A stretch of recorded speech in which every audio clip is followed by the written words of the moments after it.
एक गल करांगे भाणजे दी जिहड़ा कि करोड़ां रुपये दे गोदाम ही खाली करके निकल गया। जंडियाला गुरु दे विच की होया, उत्थे जिहड़े गोदाम्स ने उन्हां दे विच पई कणक वो हौली हौली गैब करदिआं करदिआं गोदाम खाली हो गए। अजे जिहड़े मुੱਢਲੇ रूप दे विच पता लग रहा 16 करोड़ रुपये दी कणक इन्हां गोदाम दे विचों गायब की गई है। ਉਹਦੇ ਵਿੱਚ ਉਹ कणक भी शामिल सी ਜਿਹੜੀ ਗਰੀਬਾਂ ਨੂੰ ਵੰਡੀ ਜਾਣੀ ਸੀ। गोदाम खोले ਤੇ ਖੋਲਣ ਵਾਲੇ हैरान रह गए, ਉਹ ਤਾਂ ਖਾਲੀ ਪਏ ਭਾਂ ਕਰ ਰਹੇ ਆ। ਲੱਭਣਾ ਸ਼ੁਰੂ ਕੀਤਾ ਕਣਕ ਕਿੱਥੇ ਗਈ। ਇੱਕ ਚਰਚਿਤ ਫੂਡ ਇੰਸਪੈਕਟਰ ਆ ਉੱਥੋਂ ਦਾ, ਜਸਦੇਵ ਸਿੰਘ ਉਹਦਾ ਨਾਮ ਹੈ, ਜਸਦੇਵ ਸਿੰਘ। तो ਉਹਦਾ ਪਤਾ ਲਾਉਣਾ ਸ਼ੁਰੂ ਕੀਤਾ ਵੀ ਉਹ ਕਿੱਥੇ ਆ।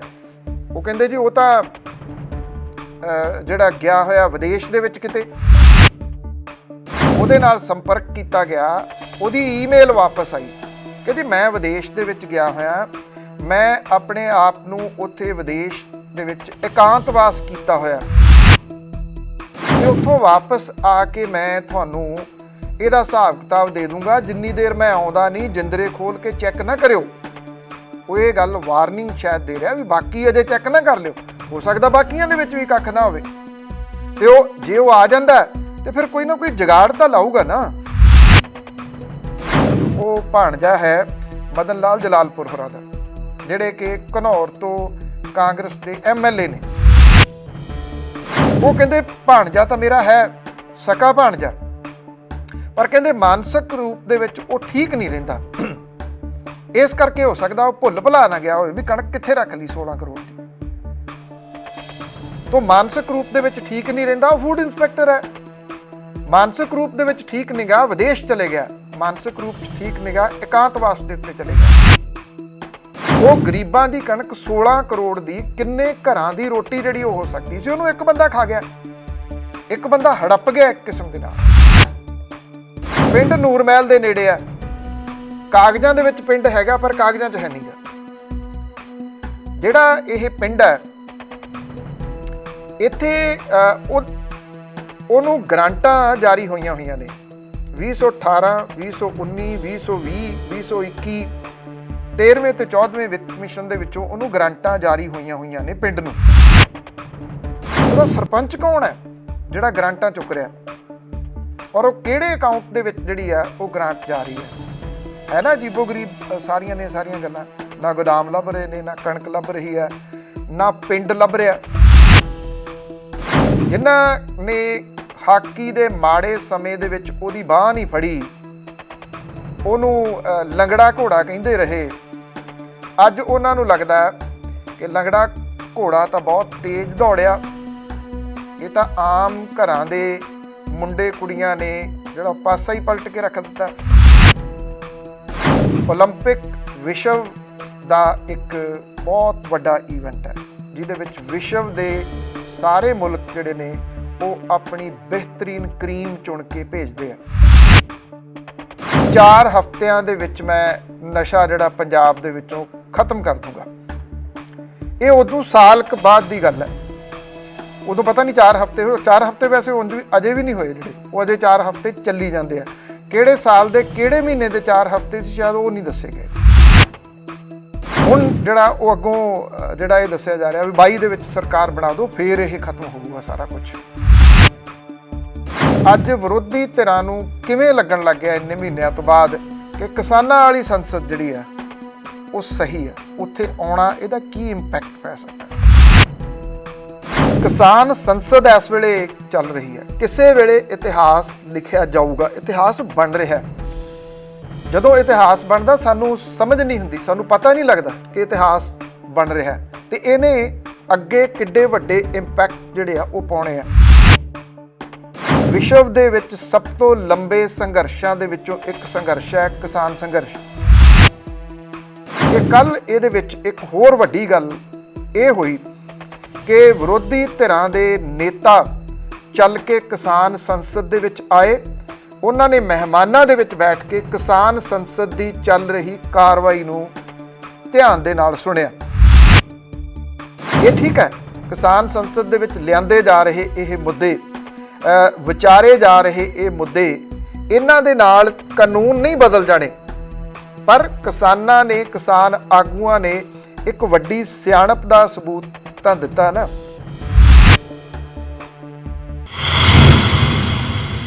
ਗਲੋਬਲ ਪੰਜਾਬ ਦੇ ਪ੍ਰੋਗਰਾਮ ਹੈਲੋ ਗਲੋਬਲ ਪੰਜਾਬ ਦੇ ਵਿੱਚ ਤੁਹਾਡਾ ਸਭ ਦਾ ਸਵਾਗਤ ਹੈ। ਸਮੂਹ ਦਰਸ਼ਕਾਂ ਨੂੰ ਦੁਨੀਆ ਭਰ ਦੇ ਵਿੱਚ ਜਿੱਥੇ ਵੀ ਤੁਸੀਂ ਬੈਠੇ ਵੇਖ ਰਹੇ ਹੋ, ਸਭ ਤੋਂ ਪਹਿਲਾਂ ਬਲਤੇਜ ਪੰਨੂ ਦੀ ਸਤਿ ਸ਼੍ਰੀ ਅਕਾਲ ਪ੍ਰਵਾਨ ਹੋਵੇ। ਅੱਜ ਦੇ ਇਸ ਪ੍ਰੋਗਰਾਮ ਦੇ ਵਿੱਚ ਇੱਕ ਵਾਰੀ ਫੇਰ ਕਰਾਂਗੇ ਕੁਝ ਚਰਚਾ ਉਹਨਾਂ ਚੀਜ਼ਾਂ ਦੀ ਜਿਹੜੀਆਂ ਕਿ ਚਰਚਾਵਾਂ ਬਣ ਸਕਦੀਆਂ ਨੇ। ਜੋ ਕੁਝ ਪਿਛਲੇ ਕੁਝ ਘੰਟਿਆਂ ਦੇ ਦੌਰਾਨ ਵਾਪਰਿਆ, ਉਹਦਾ ਪੰਜਾਬ ਦੀ ਸਿਆਸਤ ਦੇ ਉੱਤੇ, ਸਾਡੇ ਆਲੇ ਦੁਆਲੇ ਦੇ ਉੱਤੇ ਕੀ ਉਹਦਾ ਅਸਰ ਜਿਹੜਾ ਉਹ ਪੈਣਾ। ਵਿਸਤਾਰ ਦੇ ਵਿੱਚ ਗੱਲਬਾਤ ਕਰਦੇ ਹਾਂ। ਜਿਹੜਾ ਮੁੱਦਾ ਬੜੇ ਲੰਬੇ ਸਮੇਂ ਤੋਂ ਭਖਿਆ ਹੋਇਆ ਪੰਜਾਬ ਦੇ ਵਿੱਚ, ਜਦੋਂ 17 ਦੀਆਂ ਚੋਣਾਂ ਸੀ ਉਦੋਂ ਵੀ ਬਹੁਤ ਇਹਦਾ ਜ਼ਿਕਰ ਸੀ, ਚਿੱਟੇ ਦਾ। ਹਾਈ ਕੋਰਟ ਇਹਦੇ ਵਿੱਚ ਕਿੱਥੇ ਆਈ? ਗੱਲਬਾਤ ਕਰਾਂਗੇ ਅਸਲ ਸੰਸਦ ਦੀ ਤੇ ਕਿਸਾਨਾਂ ਦੀ ਸੰਸਦ ਦੀ, ਕਿ ਅੱਜ ਵਿਰੋਧੀ ਧਿਰਾਂ ਨੂੰ ਕਿਵੇਂ ਲੱਗਣ ਲੱਗ ਗਿਆ ਇੰਨੇ ਮਹੀਨਿਆਂ ਤੋਂ ਬਾਅਦ ਕਿ ਕਿਸਾਨਾਂ ਵਾਲੀ ਸੰਸਦ ਜਿਹੜੀ ਆ ਉਹ ਸਹੀ ਆ, ਉੱਥੇ ਆਉਣਾ ਇਹਦਾ ਕੀ ਇੰਪੈਕਟ ਪੈ ਸਕਦਾ। ਇੱਕ ਪਿੰਡ ਦੀ ਗੱਲ ਦੱਸਦੇ ਆ ਜਿਹੜਾ ਕਾਗਜ਼ਾਂ 'ਚ ਹੈਗਾ ਪਰ ਕਾਗਜ਼ਾਂ 'ਚ ਹੈ ਨਹੀਂ, ਅਤੇ ਇਹਦੇ ਨਾਲ ਨਾਲ ਇੱਕ ਗੱਲ ਕਰਾਂਗੇ ਭਾਣਜੇ ਦੀ, ਜਿਹੜਾ ਕਿ ਕਰੋੜਾਂ ਰੁਪਈਏ ਦੇ ਗੋਦਾਮ ਹੀ ਖਾਲੀ ਕਰਕੇ ਨਿਕਲ ਗਿਆ।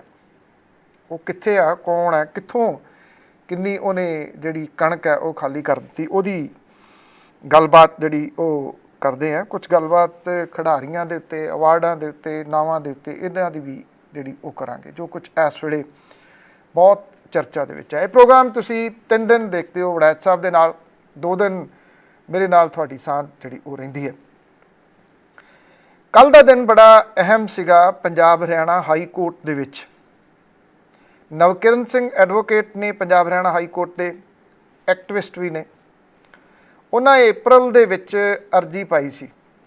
ਅਰਜੀ ਪਾਉਣ ਦਾ ਕਾਰਨ ਇਹ ਸੀਗਾ ਕਿ 2018 ਦੇ ਵਿੱਚ ਜਦੋਂ ਡਰੱਗ ਵਾਲਾ ਮੁੱਦਾ ਭਖ ਰਿਹਾ ਸੀ, ਜਦੋਂ 2017 ਦੀਆਂ ਚੋਣਾਂ ਤੋਂ ਪਹਿਲਾਂ ਮੌਜੂਦਾ ਮੁੱਖ ਮੰਤਰੀ ਕੈਪਟਨ ਅਮਰਿੰਦਰ ਸਿੰਘ ਹੋਰਾਂ ਨੇ ਕਿਹਾ ਸੀ, ਗੁਟਕਾ ਦੀ ਸਹੁੰ ਚੁੱਕ ਕੇ ਬਠਿੰਡੇ ਦੇ ਵਿੱਚ ਤਖਤ ਵੱਲ ਨੂੰ ਮੂੰਹ ਕਰਕੇ, ਕਿ 4 ਹਫ਼ਤਿਆਂ ਦੇ ਵਿੱਚ ਮੈਂ ਨਸ਼ਾ ਜਿਹੜਾ ਪੰਜਾਬ ਦੇ ਵਿੱਚੋਂ ਖਤਮ ਕਰ ਦੂੰਗਾ।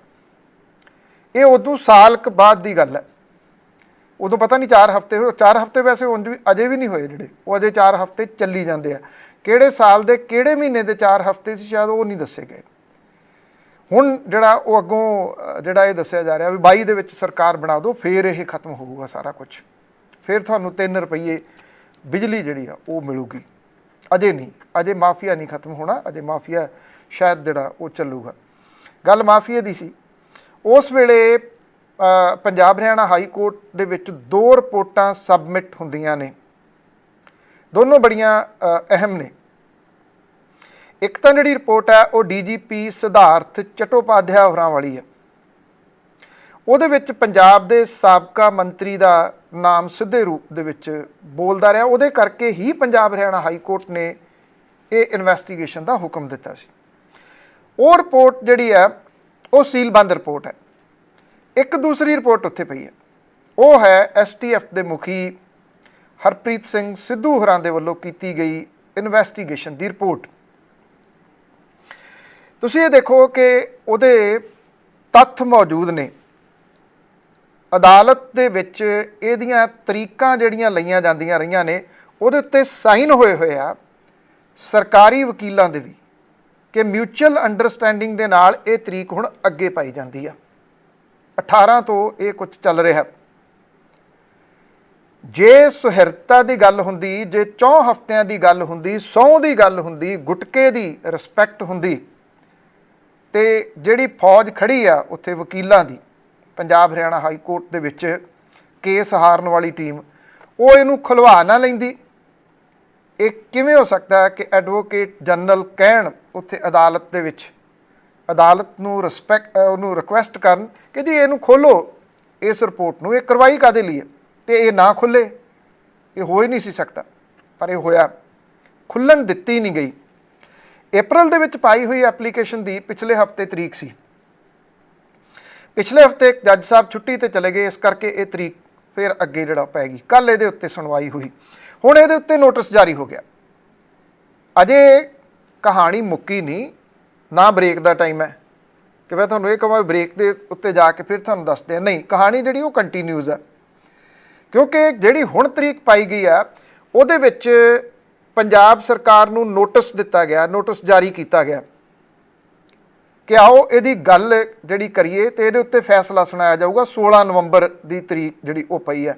16 ਨਵੰਬਰ ਦੀ ਤਰੀਕ ਪੈਣ ਦਾ ਭਾਵ ਇਹ ਆ ਕਿ ਪੰਜਾਬ ਉਦੋਂ ਫਿਰ ਚੋਣਾਂ ਦੇ ਦਰਪੇਸ਼ ਹੋਊਗਾ, ਔਰ ਉਦੋਂ ਲਗਭਗ ਜੇ ਚੋਣ ਜ਼ਾਬਤਾ ਲੱਗ ਨਹੀਂ ਗਿਆ ਹੋਊਗਾ ਤੇ ਲੱਗਣ ਵਾਲਾ ਹੋਊਗਾ।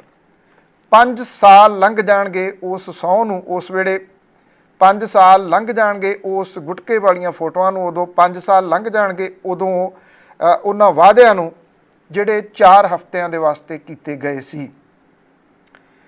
ਉਦੋਂ ਇਹਦੇ ਵਿੱਚ ਇਹ ਵੀ ਗੱਲ ਜਿਹੜੀ ਕਹੀ ਗਈ ਹੈ ਪੰਜਾਬ ਹਰਿਆਣਾ ਹਾਈ ਕੋਰਟ ਨੇ, ਜਿਹੜੀ ਮੰਗ ਨਵਕਿਰਨ ਸਿੰਘ ਹੋਰਾਂ ਨੇ ਕੀਤੀ ਹੈ ਕਿ 13 NRI ਸ਼ਾਮਲ ਨੇ। ਇਹ 6000 ਕਰੋੜ ਰੁਪਏ ਦੇ ਡਰੱਗ ਸਕੈਂਡਲ ਵਾਲਾ ਮਾਮਲਾ, ਜਿਹੜੀ ਸਿਧਾਰਥ ਚੱਟੋਪਾਧਿਆਏ ਹੋਰਾਂ ਦੀ ਰਿਪੋਰਟ ਹੈ।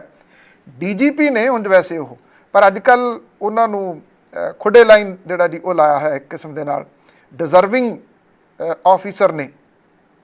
ਹਾਲਾਤ ਇਹ ਨੇ, ਇੰਨੇ ਇੱਕ ਡਿਜ਼ਰਵਿੰਗ ਆਫੀਸਰ ਨੇ। ਗੁਰਨਾਮ ਸਿੰਘ ਬੰਡਾਲਾ ਵਾਲਾ ਕੇਸ ਤੁਹਾਨੂੰ ਯਾਦ ਹੋਣਾ, ਇੱਕ ਮੁੰਡਾ ਚੁੱਕ ਕੇ ਖਪਾ ਦਿੱਤਾ ਸੀ ਪੁਲਿਸ ਨੇ, ਇਹ ਕਹਿ ਕੇ ਕਿ ਗੁਰਨਾਮ ਸਿੰਘ ਬੰਡਾਲਾ ਮਾਰ ਦਿੱਤਾ। ਮੁੜ ਕੇ ਗੁਰਨਾਮ ਸਿੰਘ ਬੰਡਾਲਾ ਅਦਾਲਤ 'ਚ ਪੇਸ਼ ਹੋ ਗਿਆ, ਉਹਦੀ ਇਨਵੈਸਟੀਗੇਸ਼ਨ ਕਰਨੀ ਹੈ, ਸਟਾਫ ਹੀ ਨਹੀਂ ਦਿੱਤਾ ਜਾ ਰਿਹਾ। ਇਸ ਗੱਲ ਨੂੰ ਵੀ 2 ਸਾਲ ਹੋ ਗਏ, ਨਾ ਉਹਨਾਂ ਕੋਲ ਸਟਾਫ ਹੈ ਚੱਜ ਦਾ, ਨਾ ਉਹਨਾਂ ਕੋਲ ਪ੍ਰੋਪਰ ਦਫ਼ਤਰ ਹੈ ਜਿੱਥੇ ਉਹ ਬਹਿ ਕੇ ਇਹਦੀ ਜਾਂਚ ਕਰ ਸਕਣ। ਇਸ ਤਰ੍ਹਾਂ ਦੇ ਆਫੀਸਰ ਨੇ। ਹੁਣ ਸਰਕਾਰਾਂ ਇਸ ਤਰ੍ਹਾਂ ਦੇ ਅਫਸਰਾਂ ਤੋਂ ਡਰਦੀਆਂ ਨੇ। ਹੁਣ ਜਿਹੜੇ ਉਹ 13 NRI ਨੇ, 11 ਉਹਦੇ ਵਿੱਚੋਂ ਕੈਨੇਡਾ ਦੇ ਨੇ। ਨਾਮ ਤੁਸੀਂ ਸਾਰੇ ਉਹਨਾਂ ਦੇ ਜਾਣਦੇ ਹੋ ਕੌਣ ਕੌਣ ਨੇ। ਅਕਸਰ ਉਹਨਾਂ ਨੂੰ ਖੇਡ ਮੈਦਾਨਾਂ ਦੇ ਵਿੱਚ ਮੂਹਰਲੀ ਕਤਾਰ ਦੇ ਵਿੱਚ ਵੇਖਦੇ ਹੁੰਦੇ ਸੀ ਲੋਕ। ਹੁਣ ਤਾਂ ਖੇਡ ਮੈਦਾਨ ਨਹੀਂ ਨਾ ਚੱਲ ਰਹੇ।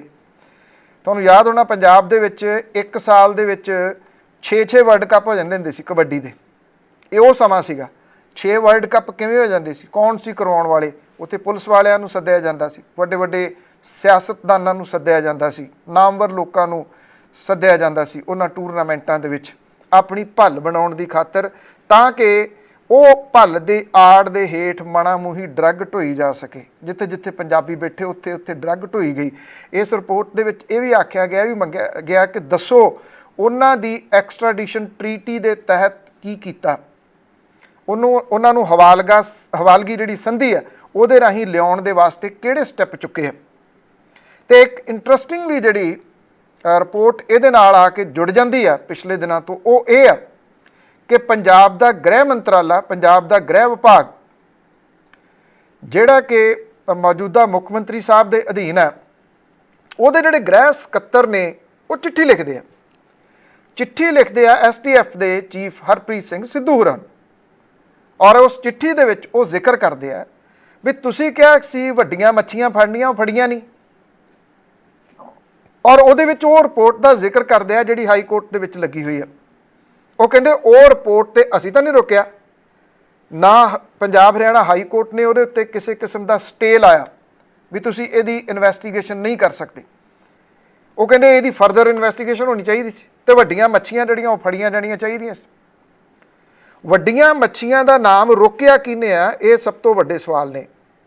ਜਿਹੜਾ ਇੱਕ ਇੰਸਪੈਕਟਰ, ਉਹਦੇ ਹਾਲਾਂਕਿ ਉਹਦੇ ਇੰਸਪੈਕਟਰ ਹੋਣ ਦੇ ਉੱਤੇ ਵੀ ਕਿੰਤੂ ਪਰੰਤੂ ਨੇ ਕਿ ਉਹ ਇੰਸਪੈਕਟਰ ਦੇ ਅਹੁਦੇ ਤੱਕ ਕਿਵੇਂ ਪਹੁੰਚ ਗਿਆ, ਜਿਹੜਾ ਜਲੰਧਰ ਤੋਂ ਫੜਿਆ ਗਿਆ ਸੀਗਾ। AK-47 ਉਹਦੇ ਤੋਂ ਫੜੀਆਂ ਗਈਆਂ ਸੀ, ਕਿਲੋਆਂ ਦੇ ਹਿਸਾਬ ਦੇ ਨਾਲ ਚਿੱਟਾ ਉਹਦੇ ਤੋਂ ਫੜਿਆ ਗਿਆ ਸੀ। ਇੰਸਪੈਕਟਰ ਇੰਦਰਜੀਤ ਸਿੰਘ ਇਸ ਵੇਲੇ ਅੰਦਰ ਆਹੋ। ਉਹਦਾ ਜਿਹੜਾ ਚਲਾਨ ਹੈ ਉਹ 150 ਸਫ਼ਿਆਂ ਦਾ ਚਲਾਨ ਹੈ। ਔਰ ਮੈਂ ਆਪਣੇ ਸੋਰਸਿਸ ਦੇ ਨਾਲ ਲੈ ਕੇ ਉਹ ਚਲਾਨ ਦੀ ਕਾਪੀ ਜਿਹੜੀ ਆ ਉਹ ਪੜ੍ਹੀ ਹੈ। ਉਹਦੇ ਵਿੱਚ ਵੱਡੀਆਂ ਮੱਛੀਆਂ ਦਾ ਨਾਮ ਹੈ ਸਿੱਧਮ ਸਿੱਧਾ। ਉਹ ਜੇ ਚਲਾਨ ਦੇ ਵਿੱਚ ਨਾਮ ਹੈ ਤੇ ਉਹ ਕਹਾਣੀ ਉੱਥੇ ਖੜੀ ਕਿਉਂ ਆ? ਚਲਾਨ ਦੀ ਕਾਪੀ ਤਾਂ ਇੱਕ ਵਾਹਵਾ ਚਰਚਾ ਦੇ ਵਿੱਚ ਆਈ ਸੀ ਰਾਣੋ ਵਾਲੇ ਸਰਪੰਚ ਦੀ ਵੀ, ਜਿਹਦੇ ਵਿੱਚ ਬਹੁਤ ਸਾਰੇ ਆਫੀਸਰਸ ਦੇ ਨਾਮ ਵੀ ਸੀ, ਸਿਆਸਤਦਾਨਾਂ ਦੇ ਨਾਮ ਵੀ ਸੀ। ਉਹਦੇ ਉੱਤੇ ਕੀ ਕੀਤਾ ਗਿਆ ਸਭ ਨੂੰ ਜਿਹੜਾ ਉਹ ਪਤਾ। ਹੁਣ ਸਵਾਲ ਇਹਦੇ ਵਿੱਚ ਇਹ ਆ ਗਿਆ ਕਿ ਗ੍ਰਹਿ ਮੰਤਰਾਲਾ ਜਿਹਦੀ ਐਕਚੁਅਲੀ ਡਿਊਟੀ ਬਣਦੀ ਸੀਗੀ ਕਿ ਜਦੋਂ ਜਿਹੜੀਆਂ ਇਹ ਰਿਪੋਰਟਾਂ ਪਈਆਂ ਨੇ ਇਹਨਾਂ ਨੂੰ 2018 ਦੀਆਂ ਪਈਆਂ ਨੇ। ਸ਼੍ਰੀਮਾਨ ਜੀ ਅਸੀਂ 2021 ਦੇ ਵਿੱਚ ਗੱਲ ਕਰ ਰਹੇ ਹਾਂ, ਜਦੋਂ 2021 ਅੱਧ ਤੋਂ ਟੱਪ ਕੇ ਘਟਣ ਵਾਲੇ ਮਹੀਨਿਆਂ ਵਾਲੇ ਪਾਸੇ ਨੂੰ ਤੁਰ ਪਿਆ ਤੇ ਬਿਨਾਂ ਕਿਸੇ ਸ਼ੱਕ ਦੇ ਉਹਨਾਂ ਘਟ ਰਹੇ ਮਹੀਨਿਆਂ ਦੇ ਵਿੱਚ ਸਰਕਾਰ ਦੇ ਮਹੀਨੇ ਵੀ ਜਿਹੜੇ ਉਹ ਘਟਣੇ ਸ਼ੁਰੂ ਹੋ ਗਏ।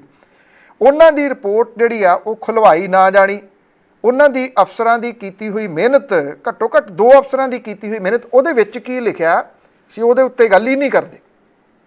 ਚਟੋਪਾਧਿਆਏ ਸਾਹਿਬ ਨੇ ਆਫਟਰ ਆਲ ਇਹਦੀ ਮਿਹਨਤ ਕਰਕੇ ਇਨਵੈਸਟੀਗੇਸ਼ਨ ਕੀਤੀ ਹੋਊਗੀ, ਉਹਨਾਂ ਦੀ ਮਿਹਨਤ ਦੇ ਉੱਤੇ ਅੱਜ ਤੱਕ ਕਿੰਤੂ ਪਰੰਤੂ ਨਹੀਂ ਹੋਇਆ।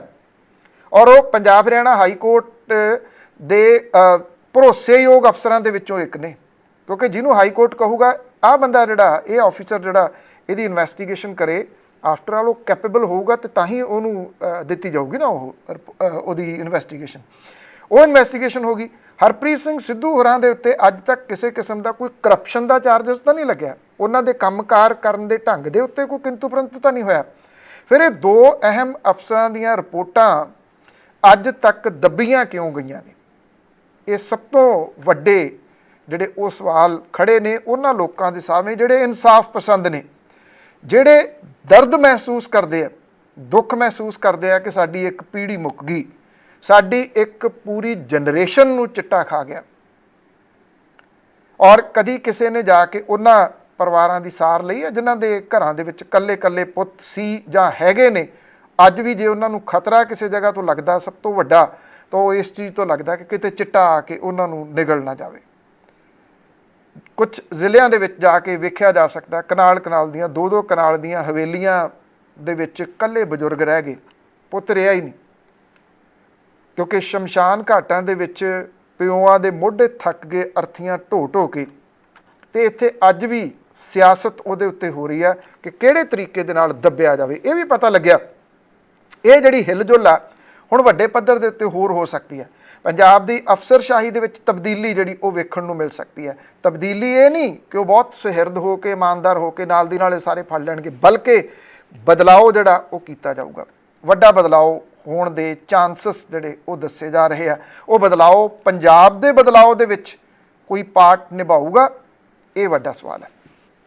ਇਹਦੇ ਉੱਤੇ ਗੰਭੀਰਤਾ ਦੇ ਨਾਲ ਸਮੂਹ ਪੰਜਾਬੀਆਂ ਨੂੰ ਵਿਚਾਰ ਕਰਨ ਦੀ ਲੋੜ ਹੈ ਕਿ ਜੇ ਅੱਜ ਉਹਨਾਂ ਆਫੀਸਰਸ ਦੀ ਗੱਲ ਨਾ ਹੋਈ ਜਿਹੜੇ ਕੁਝ ਕਰਨਾ ਚਾਹੁੰਦੇ ਨੇ, ਉਹ ਕੁਝ ਕਰਨਾ ਚਾਹੁੰਦੇ ਨੇ, ਉਹਨਾਂ ਦੀ ਬੈਕਅਪ ਜਿਹੜੀ ਆ ਜੇ ਉਹ ਪੰਜਾਬੀਆਂ ਨੇ ਨਾ ਕੀਤੀ ਤਾਂ ਫਿਰ ਇਹੀ ਹੋਊਗਾ ਜੀ ਕਿ ਕੱਲ੍ਹ ਨੂੰ ਕੋਈ ਵੀ ਐਡਾ ਰਿਸਕ ਲੈ ਕੇ ਅਜਿਹੀਆਂ ਰਿਪੋਰਟਾਂ ਤਿਆਰ ਨਹੀਂ ਕਰ ਸਕੂਗਾ। 2 ਸੰਸਦ ਚੱਲ ਰਹੇ ਨੇ। ਜਦੋਂ ਇਤਿਹਾਸ ਲਿਖਿਆ ਜਾਊਗਾ, ਇੱਕ ਉਹ ਪੁਰਾਣੀ ਕਹਾਵਤ ਤੁਸੀਂ ਸੁਣੀ ਹੋਣੀ ਹੈ ਕਿ ਜੰਗਲ ਨੂੰ ਅੱਗ ਲੱਗੀ ਹੋਈ ਸੀ, ਸਾਰੇ ਪੰਛੀ ਜਿਹੜੇ ਉੱਥੋਂ ਨਿਕਲ ਰਹੇ ਸੀ ਤੇ ਇੱਕ ਚਿੜੀ ਚੁੰਝ ਭਰ ਕੇ ਪਾਣੀ ਦੀ ਉਹਦੇ ਉੱਤੇ ਸੁੱਟ ਆਉਂਦੀ ਸੀ। ਨਾਲ ਦੇ ਪੰਛੀਆਂ ਨੇ ਆਖਿਆ ਕਿ ਜੰਗਲ ਨੂੰ ਅੱਗ ਲੱਗੀ ਹੈ, ਤੇਰੇ ਇਸ ਭੋਰਾ ਕਪਾਏ ਹੋਏ ਪਾਣੀ ਨੇ ਕਿੰਨੀ ਕੁ ਅੱਗ ਬੁਝਾ ਦੇਣੀ ਹੈ। ਤਾਂ ਚਿੜੀ ਦਾ ਇਹ ਕਹਿਣਾ ਸੀ, ਮੈਨੂੰ ਪਤਾ ਹੈ ਅੱਗ ਬਹੁਤ ਵੱਡੀ ਹੈ, ਸੇਕ ਬੜਾ ਵੱਡਾ, ਪਰ ਕਿਸੇ ਵੇਲੇ ਤਾਂ ਇਤਿਹਾਸ ਲਿਖਿਆ ਜਾਊਗਾ, ਉਦੋਂ ਮੇਰਾ ਨਾਮ ਅੱਗ ਲਾਉਣ ਵਾਲਿਆਂ 'ਚ ਨਹੀਂ ਬੁਝਾਉਣ ਵਾਲਿਆਂ 'ਚ ਆਊਗਾ। ਕਿਸਾਨ ਸੰਸਦ ਇਸ ਵੇਲੇ ਚੱਲ ਰਹੀ ਹੈ, ਕਿਸੇ ਵੇਲੇ ਇਤਿਹਾਸ ਲਿਖਿਆ ਜਾਊਗਾ। ਇਤਿਹਾਸ ਬਣ ਰਿਹਾ। ਜਦੋਂ ਇਤਿਹਾਸ ਬਣਦਾ ਸਾਨੂੰ ਸਮਝ ਨਹੀਂ ਹੁੰਦੀ, ਸਾਨੂੰ ਪਤਾ ਨਹੀਂ ਲੱਗਦਾ ਕਿ ਇਤਿਹਾਸ ਬਣ ਰਿਹਾ ਤੇ ਇਹਨੇ ਅੱਗੇ ਕਿੱਡੇ ਵੱਡੇ ਇੰਪੈਕਟ ਜਿਹੜੇ ਆ ਉਹ ਪਾਉਣੇ ਆ। ਕੁਝ ਵਿਦੇਸ਼ਾਂ ਦੇ ਵਿੱਚ ਜਦੋਂ ਸੁਣਵਾਈ ਨਹੀਂ ਹੁੰਦੀ ਤਾਂ ਉਹ ਇੱਕ ਜਿਹੜੀ ਸੰਸਦ ਹੈ ਆਪਣੀ ਲੋਕ ਸੰਸਦ ਉਹ ਲਾਉਂਦੇ ਆ। ਕਿਸਾਨ ਆਗੂਆਂ ਨੇ ਜਿਨ੍ਹਾਂ ਨੇ ਐਡਾ ਲੰਬਾ ਸੰਘਰਸ਼ ਚਲਾਇਆ, ਜਿਹਦਾ ਜ਼ਿਕਰ ਇਸ ਵੇਲੇ ਵਿਸ਼ਵ ਦੇ ਵਿੱਚ ਹੁੰਦਾ। ਵਿਸ਼ਵ ਦੇ ਵਿੱਚ ਸਭ ਤੋਂ ਲੰਬੇ ਸੰਘਰਸ਼ਾਂ ਦੇ ਵਿੱਚੋਂ ਇੱਕ ਸੰਘਰਸ਼ ਹੈ ਕਿਸਾਨ ਸੰਘਰਸ਼। ਵਿਸ਼ਵ ਦੇ ਵਿੱਚ ਕਿਸੇ ਮੁਲਕ ਦੀ ਰਾਜਧਾਨੀ ਨੂੰ ਘੇਰੀ ਬੈਠੇ ਮੁਜ਼ਾਹਰਾਕਾਰੀਆਂ ਦਾ ਸਭ ਤੋਂ ਲੰਬਾ ਸੰਘਰਸ਼ ਹੈ ਇਸ ਵੇਲੇ ਕਿਸਾਨ ਸੰਘਰਸ਼। ਜਿਹੜੀ ਸਿਆਣਪ ਦੇ ਨਾਲ ਉਹਨਾਂ ਨੇ ਇਸ ਸੰਘਰਸ਼ ਨੂੰ ਸ਼ਾਂਤਮਈ ਰੱਖ ਕੇ ਚਲਾਇਆ, ਕੋਸ਼ਿਸ਼ਾਂ ਬੜੀਆਂ ਹੋਈਆਂ। ਆਪਾਂ ਉਸ ਪਾਸੇ ਵੱਲ ਨਹੀਂ ਜਾਣਾ, ਕਿਸ ਕਿਸ ਤਰੀਕੇ ਦੇ ਨਾਲ ਇਹਨੂੰ ਤਾਰ ਪੀਡੋ ਕਰਨ ਦੀ ਕੋਸ਼ਿਸ਼ ਕੀਤੀ ਗਈ, ਅੱਜ ਵੀ ਕੀਤੀ ਜਾ ਰਹੀ ਹੈ। ਇਹਦੇ ਬਾਵਜੂਦ ਉਹ ਸ਼ਾਂਤ ਰਹਿੰਦਿਆਂ ਹੋਇਆਂ ਬੜੇ ਸਲੀਕੇ ਤਰੀਕੇ ਦੇ ਨਾਲ ਇਸ ਸੰਘਰਸ਼ ਨੂੰ ਅੱਗੇ ਵਧਾਉਂਦੇ ਰਹੇ। ਜਿਹੜੀ ਸੰਸਦ ਚਲਾਈ ਜਾ ਰਹੀ ਹੈ ਉਹਦੇ ਵਿੱਚ ਵੀ ਇੱਕ ਵਾਰੀ ਫੇਰ ਇਹਨਾਂ ਕਿਸਾਨ ਆਗੂਆਂ ਦੀ, ਕਿਸਾਨਾਂ ਦੀ ਸਿਆਣਪ ਜਿਹੜੀ ਉਹ ਇਸ ਤਰੀਕੇ ਦੇ ਨਾਲ ਕੰਮ ਕਰ ਰਹੀ ਹੈ ਕਿ ਕੱਲ ਇਹਦੇ ਵਿੱਚ ਇੱਕ ਹੋਰ ਵੱਡੀ ਗੱਲ ਇਹ ਹੋਈ ਕਿ ਵਿਰੋਧੀ ਧਿਰਾਂ ਦੇ ਨੇਤਾ ਚੱਲ ਕੇ ਕਿਸਾਨ ਸੰਸਦ ਦੇ ਵਿੱਚ ਆਏ। ਉਹਨਾਂ ਨੇ ਮਹਿਮਾਨਾਂ ਦੇ ਵਿੱਚ ਬੈਠ ਕੇ ਕਿਸਾਨ ਸੰਸਦ ਦੀ ਚੱਲ ਰਹੀ ਕਾਰਵਾਈ ਨੂੰ ਧਿਆਨ ਦੇ ਨਾਲ ਸੁਣਿਆ। ਮੇਰਾ ਇਹ ਸਟਰੋਂਗਲੀ ਮੰਨਣਾ ਸੀ ਪਹਿਲਾਂ ਤੋਂ ਕਿ ਜਿਹੜੇ ਵਿਰੋਧੀ ਧਿਰਾਂ ਨੇ, ਕਿਸਾਨਾਂ ਨੂੰ ਵਿਰੋਧੀ ਧਿਰਾਂ ਦੇ ਨਾਲ ਗੱਲ ਕਰਦੇ ਰਹਿਣਾ ਚਾਹੀਦਾ। ਉਹਨਾਂ ਦੀ ਇਹ ਸਟ੍ਰੈਟਜੀ ਕਿ ਅਸੀਂ ਸਟੇਜ ਦੇ ਉੱਤੋਂ ਨਹੀਂ ਬੋਲਣ ਦੇਣਾ ਕਿਸੇ ਸਿਆਸੀ ਬੰਦੇ ਨੂੰ, ਉਹ ਸਹੀ ਹੈ, ਉਹਦੇ ਉੱਤੇ ਕੋਈ ਕਿੰਤੂ ਪਰੰਤੂ ਨਹੀਂ। ਪਰ ਵਿਰੋਧੀ ਧਿਰਾਂ ਜੇ ਕਿਸਾਨਾਂ ਦਾ ਸਾਥ ਦੇ ਰਹੀਆਂ ਨੇ, ਕਿਸਾਨ ਅੰਦੋਲਨ ਦਾ ਸਾਥ ਦੇ ਰਹੀਆਂ, ਉਹ ਕੋਈ ਅਹਿਸਾਨ ਨਹੀਂ ਕਰ ਰਹੀਆਂ। ਕਿਸਾਨ ਬਹੁਤ ਬੁਰੇ ਤਰੀਕੇ ਦੇ ਨਾਲ ਰਗੜਿਆ ਗਿਆ, ਉਹ ਬਹੁਤ ਬੁਰੇ ਤਰੀਕੇ ਦੇ ਨਾਲ ਦਰੜਿਆ ਗਿਆ ਪਿਛਲੇ ਸਮੇਂ ਦੇ ਦੌਰਾਨ। ਉਹ ਮਹਿਜ਼ ਇੱਕ ਵੋਟ ਬੈਂਕ ਦੇ ਤੌਰ ਦੇ ਉੱਤੇ ਉਹਨੂੰ ਵਰਤਿਆ ਗਿਆ। ਇਸ ਕਰਕੇ ਜੇ ਅੱਜ ਕਿਸਾਨ ਜਾਗਰੂਕ ਹੋਇਆ, ਉਹਦੇ ਕੋਲੇ ਸਿਆਣੀ ਕੁਝ ਲੀਡਰਸ਼ਿਪ ਆਈ, ਵੱਖ-ਵੱਖ ਸੂਬਿਆਂ ਦੇ ਲੀਡਰ ਇਹਦੇ ਵਿੱਚ ਜਿਹੜੇ ਆਏ, ਤੇ ਉਹ ਇੱਥੋਂ ਤੱਕ ਪਹੁੰਚ ਸਕਿਆ ਕਿ ਉਹਨੇ ਵੋਟਰ ਵਿਪ ਤੱਕ ਜਾਰੀ ਕਰ ਦਿੱਤਾ। ਵੋਟਰ ਵਿਪ ਕਿਸੇ ਨੂੰ ਛੋਟਾ ਜਿਹਾ ਲਫ਼ਜ਼ ਲੱਗਦਾ ਹੋਊਗਾ, ਬਹੁਤ ਵੱਡੇ ਇਹਦੇ ਮਾਇਨੇ ਨੇ। ਵਿਪ ਸਿਆਸੀ ਪਾਰਟੀਆਂ ਜਾਰੀ ਕਰਦੀਆਂ ਰਹੀਆਂ ਨੇ, ਕਦੀ ਵੋਟਰ ਵਿਪ ਨਹੀਂ ਸੀ ਜਾਰੀ ਕਰਦਾ। ਜਿਹੜਾ ਰਾਈਟ ਟੂ ਰੀਕਾਲ, ਕਿਸੇ ਦਿਨ ਮੈਂ ਤੁਹਾਡੇ ਨਾਲ ਵਿਸਥਾਰ 'ਚ ਗੱਲ ਕਰੂੰਗਾ, ਰਾਈਟ ਟੂ ਰੀਕਾਲ ਕੀ ਆ, ਉਹ ਕਿਉਂ ਨਹੀਂ ਸਰਕਾਰਾਂ ਹੋਣ ਦੇਣਾ ਚਾਹੁੰਦੀਆਂ। ਇਹ ਰਾਈਟ ਟੂ ਰੀਕਾਲ ਵੱਲ ਨੂੰ ਵੀ ਇੱਕ ਸਟੈਪ ਹੋ ਸਕਦਾ ਵੋਟਰ ਵਿਪ। ਜਦੋਂ ਇਹ ਵਿਰੋਧੀ ਧਿਰਾਂ ਦੇ ਆਗੂ ਬੈਠੇ ਸੀ ਕਿਸਾਨਾਂ ਦੇ ਇਸ ਸੰਸਦ ਦੇ ਵਿੱਚ, ਉਸ ਵੇਲੇ ਮੌਜੂਦਾ ਸਰਕਾਰ ਦੇ ਵਿਰੋਧ ਦੇ ਵਿੱਚ ਮਤਾ ਲਿਆਂਦਾ ਜਾ ਰਿਹਾ ਸੀ। ਬਕਾਇਦਾ ਤੌਰ ਦੇ ਉੱਤੇ ਸਪੀਕਰ ਬਣਾਇਆ ਜਾਂਦਾ, ਡਿਪਟੀ ਸਪੀਕਰ ਬਣਾਇਆ ਜਾਂਦਾ, ਬੁਲਾਰੇ ਬੋਲਦੇ ਨੇ, ਬਹਿਸ ਉਹਦੇ ਉੱਤੇ ਹੁੰਦੀ ਹੈ। ਜਿਹੜੀ ਸੰਸਦ ਲੋਕ ਸਭਾ ਤੇ ਰਾਜ ਸਭਾ, ਉੱਥੇ ਦੋ ਮੁੱਦਿਆਂ ਕਰਕੇ ਬਹਿਸ ਨਹੀਂ ਹੋ ਰਹੀ। ਸਰਕਾਰ ਉੱਥੇ ਜਿਹੜੇ ਸਵਾਲ ਪੁੱਛ ਰਹੀ ਹੈ, ਜੇ ਤੁਸੀਂ ਲੋਕ ਸਭਾ ਤੇ ਰਾਜ ਸਭਾ ਦੇ ਟੈਲੀਵਿਜ਼ਨ ਦੇ ਉੱਤੇ ਵੇਖੋ ਤੇ ਤੁਸੀਂ ਇਹ ਸੋਚੋਗੇ ਵੀ ਚੌਥੀ ਪੰਜਵੀਂ ਵਾਲੇ ਬੱਚਿਆਂ ਦੇ ਸਵਾਲ ਨੇ ਇਹ। ਮੇਰੇ ਜੀ ਰਾਜ ਦੇ ਵਿੱਚ ਸੰਤਰਿਆਂ ਨੂੰ ਜਿਹੜਾ ਉਹ ਕੀੜਾ ਪੈ ਗਿਆ, ਜਾਂ ਮੇਰੇ ਉੱਥੇ ਜਿਹੜਾ ਖਾਦ ਦਾ ਬੋਰਾ ਉਹਦੇ ਵਿੱਚੋਂ 5 ਕਿਲੋ ਖਾਦ ਜਿਹੜੀ ਉਹ ਘੱਟ ਨਿਕਲੀ ਹੈ। ਕੌਣ ਪੁੱਛ ਰਿਹਾ? ਭਾਰਤੀ ਜਨਤਾ ਪਾਰਟੀ ਦੇ ਸੰਸਦ। ਜਵਾਬ ਕੌਣ ਦੇ ਰਿਹਾ? ਮੰਤਰੀ। ਉੱਥੇ ਉਹ ਬੱਚਿਆਂ ਵਾਲੇ ਜਵਾਬ ਨੇ। ਦੱਸਣ ਦੀ ਕੋਸ਼ਿਸ਼ ਹੈ ਕਿ ਅਸੀਂ ਦੇਖੋ ਜੀ ਕਿਸਾਨਾਂ ਦੇ ਉੱਤੇ ਬਹਿਸ ਕਰ ਰਹੇ ਹਾਂ, ਜਿਨ੍ਹਾਂ ਨੂੰ ਕਿਸਾਨਾਂ ਦੇ ਮੁੱਦਿਆਂ ਦਾ ਨਹੀਂ ਪਤਾ। ਕਿਸਾਨਾਂ ਦੇ ਮੁੱਦੇ ਜਿਹੜੇ ਉਹ ਕੀ ਨੇ, ਅੱਜ ਕਿਸਾਨ ਇੰਨੇ ਮਹੀਨਿਆਂ ਤੋਂ ਬੈਠੇ ਕਿਉਂ ਨੇ? ਉਹ ਇਹ ਕਹਿ ਰਿਹਾ ਅਸੀਂ ਕਿਸਾਨਾਂ ਦੇ ਮੁੱਦਿਆਂ ਦੇ ਉੱਤੇ ਬਹਿਸ ਕਰ ਰਹੇ ਹਾਂ। ਦੇਖੋ ਵਿਰੋਧੀ ਧਿਰਾਂ ਜਿਹੜੀਆਂ ਉਹ ਚੱਲਣ ਨਹੀਂ ਦੇ ਰਹੀਆਂ, ਜਦੋਂ ਕਿ ਦੂਜੇ ਪਾਸੇ ਕਿਸਾਨ ਸੰਸਦ ਜਿਹੜੀ ਉਹਦੇ ਵਿੱਚ ਮਤੇ ਜਿਹੜੇ ਉਹ ਕਿਹੜੇ ਲਿਆਂਦੇ ਜਾ ਰਹੇ ਨੇ ਕਿ ਜਿਹੜੀਆਂ ਮੰਡੀਆਂ ਖਤਮ ਕਰਨ ਦਾ ਇੰਪੈਕਟ ਕਿਸਾਨਾਂ ਦੇ ਉੱਤੇ ਕੀ ਪਊਗਾ। ਕਿਸਾਨੀ ਨਾਲ ਜੁੜੀਆਂ ਵਸਤਾਂ ਕਾਰਪੋਰੇਟ ਦੇ ਹੱਥਾਂ ਦੇ ਵਿੱਚ ਦੇਣ ਦੇ ਨਾਲ ਆਮ ਰਸੋਈ ਜਿਹੜੀ ਆ ਉਹ ਕਿਸ ਤਰੀਕੇ ਦੇ ਨਾਲ ਉਹਦਾ ਢਾਂਚਾ ਹੀ ਹਿੱਲ ਜੂਗਾ। ਇਹ ਮੌਜੂਦਾ ਜਿਹੜੀ ਸਰਕਾਰ ਹੈ ਉਹ ਲੋਕਾਂ ਦੀਆਂ ਗੱਲਾਂ ਨਹੀਂ ਸੁਣ ਰਹੀ, ਉਹਦੀਆਂ ਦੁੱਖ ਤਕਲੀਫਾਂ ਦੇ ਵਿੱਚ ਸ਼ਾਮਲ ਨਹੀਂ ਹੋ ਰਹੀ। ਇਹ ਗੰਭੀਰ ਵਿਸ਼ੇ ਜਿਹੜੇ ਕਿਸਾਨ ਸੰਸਦ ਦੇ ਵਿੱਚ ਲਿਆਂਦੇ ਜਾ ਰਹੇ ਨੇ, ਇਹ ਠੀਕ ਹੈ।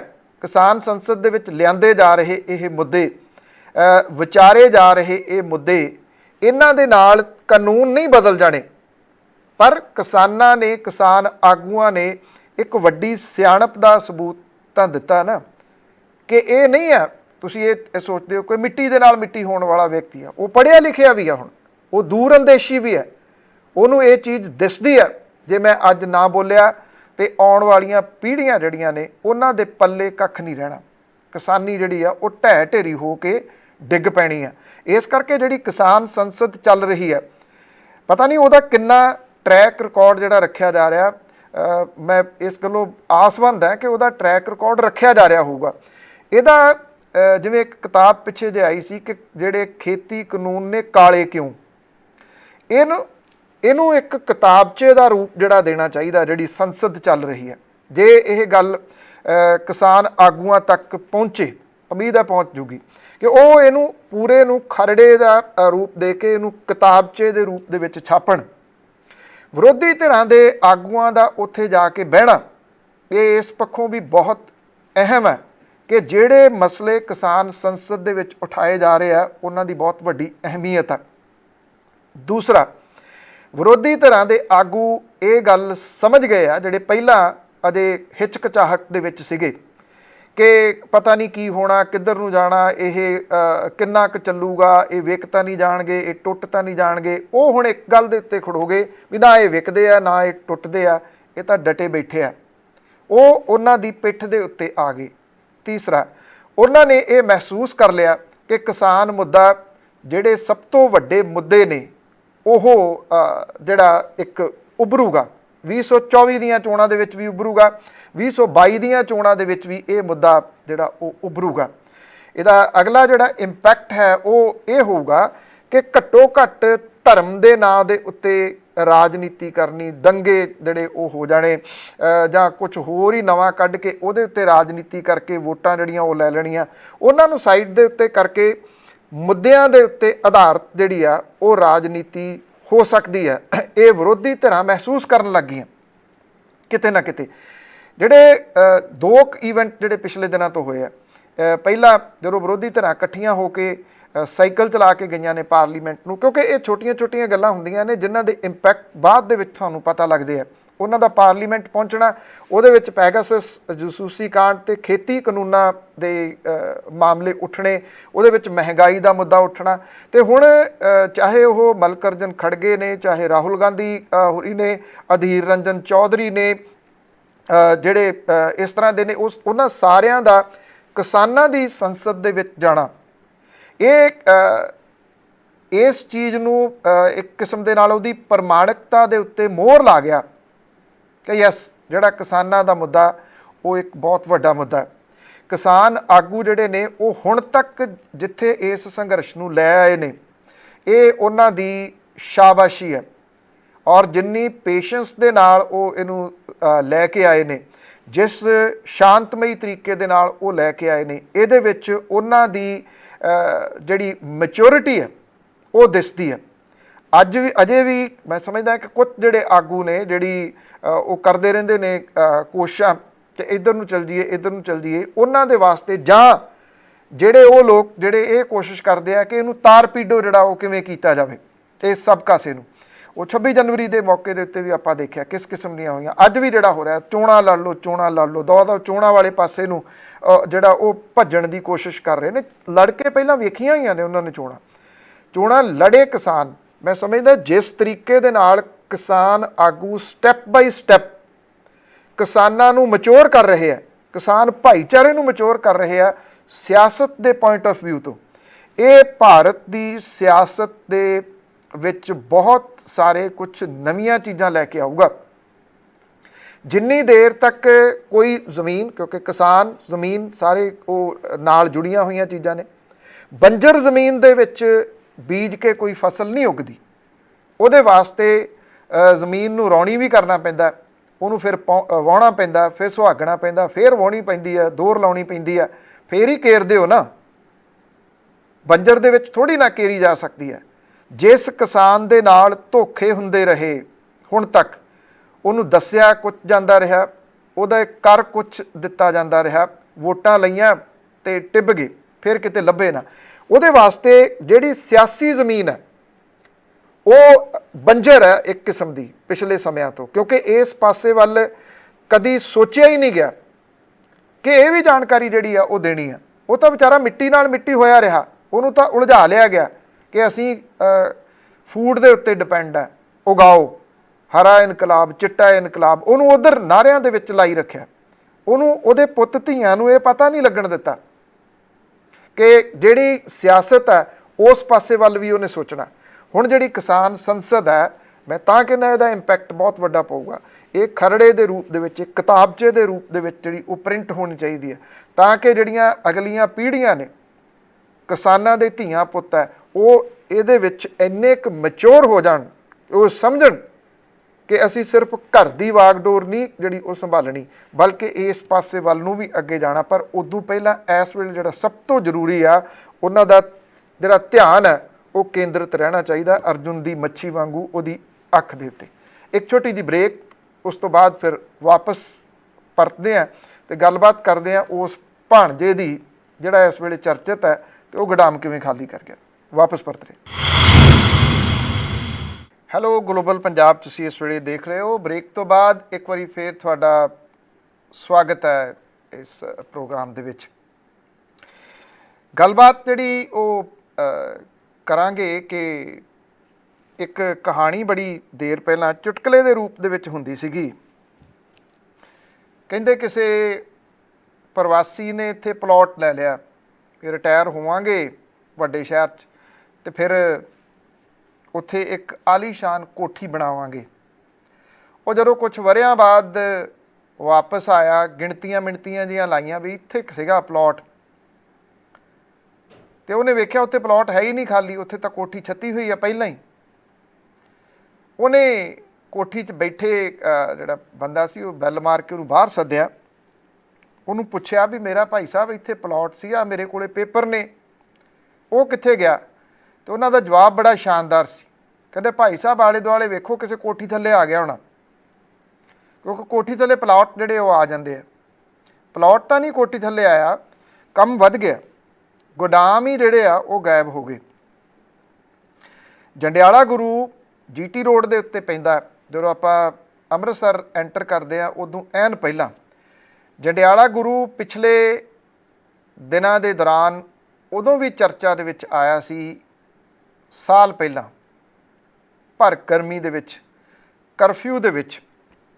ਅਤੇ ਉਦੋਂ ਚਰਚਾ ਦੇ ਵਿੱਚ ਤਾਂ ਕਰਕੇ ਆਇਆ ਸੀ ਕਿ ਜਦੋਂ 126 ਬੰਦੇ ਮਰੇ ਸੀਗੇ ਜ਼ਹਿਰੀਲੀ ਸ਼ਰਾਬ ਪੀ ਕੇ, ਨਕਲੀ ਸ਼ਰਾਬ ਪੀ ਕੇ। ਪੰਜਾਬ ਦੇ ਮੁੱਖ ਮੰਤਰੀ ਹੋਰਾਂ ਨੂੰ ਪੰਜਾਬ 'ਚ ਆਉਣਾ ਪੈ ਗਿਆ ਸੀ ਉਦੋਂ, ਐਡੇ ਗੰਭੀਰ ਹਾਲਾਤ ਬਣ ਗਏ ਸੀ। ਨਹੀਂ ਤਾਂ ਸੂਬੇ ਦਾ ਮੁੱਖ ਮੰਤਰੀ ਆਉਂਦਾ ਨਹੀਂ ਨਾ ਆਪਣੇ ਸੂਬੇ ਦੇ ਵਿੱਚ, ਕਿਤੇ ਹੀ ਆਉਂਦਾ। ਉਦੋਂ ਆਏ ਸਨ ਉਹ, ਤੁਹਾਨੂੰ ਯਾਦ ਹੋਣਾ, ਬੜੇ AC ਲਾਏ ਗਏ ਸੀ, ਜਿਹੜਾ ਸਮਾਗਮ ਹੋਇਆ ਸੀ, ਅਤੇ 5-5 ਲੱਖ ਰੁਪਈਆ ਤਰਨਤਾਰਨ, ਅੰਮ੍ਰਿਤਸਰ, ਜੰਡਿਆਲਾ ਗੁਰੂ। ਮੈਂ ਜੰਡਿਆਲੇ ਗੁਰੂ ਦਾ ਤਾਂ ਜ਼ਿਕਰ ਕੀਤਾ, ਇਸ ਬੈਲਟ ਦੇ ਉੱਤੇ ਇਹ ਕਿਹਾ ਗਿਆ ਸੀਗਾ ਕਿ ਕੁਝ ਵੱਡੇ ਲੋਕ ਨੇ ਜਿਨ੍ਹਾਂ ਦੇ ਨਾਮ ਉਹਨਾਂ ਫੈਕਟਰੀਆਂ ਦੇ ਵਿੱਚ ਬੋਲਦੇ ਆ ਜਿਹੜੀਆਂ ਕੈਮੀਕਲ ਤੋਂ ਸ਼ਰਾਬ ਤਿਆਰ ਕਰਦੀਆਂ ਨੇ, ਕੈਮੀਕਲ ਤੋਂ।